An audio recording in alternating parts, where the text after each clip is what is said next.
So what is and where exactly is 0, 0 in Revit? We're going to show you coming up. Hello everyone, Daniel Stewart here, CDB-University, where we bring you tips and tricks for architects and those who work with them. If you're new to this channel, consider subscribing. And if you like this video, be sure and hit the thumbs up so that we can make more content just like this. Let's get right into the video. So you'll hear a lot of people say that there is no 0, 0 in Revit. When Revit came out at first, that's kind of what a lot of people were saying. No, there's no 0, 0. In AutoCAD, 0, 0 point was something that we knew where it was, and we, picked where we wanted 0, 0.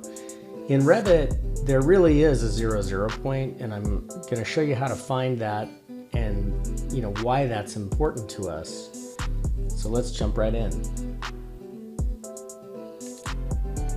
So the first thing I'm going to do is, I've created a CAD file which has a 0, 0 point. You can do the same thing by simply making a plus sign, if you will, a large plus sign that can be imported into your Revit file to the 0, 0 point or to the origin. So just to confirm that this is in fact 0, 0, we'll go ahead and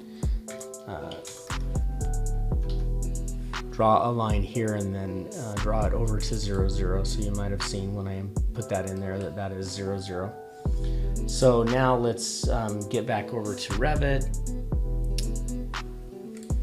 and in here we're going to go ahead and import or link that 0, 0 in. So go ahead and do this, current view only, black and white, inches, auto origin to internal origin. So now you notice here that this just appeared. And that now, not now, it's always been that way, but that is our 0, 0 point in this Revit file. So I'm gonna just draw a line here like this, and to prove this, what I'm gonna do is I'm going to export this as a CAD file.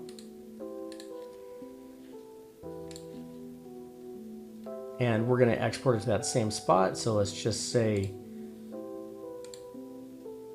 we can actually leave it like that.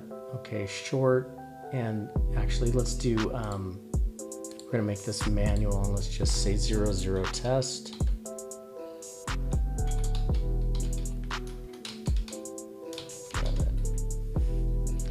Let's hit OK.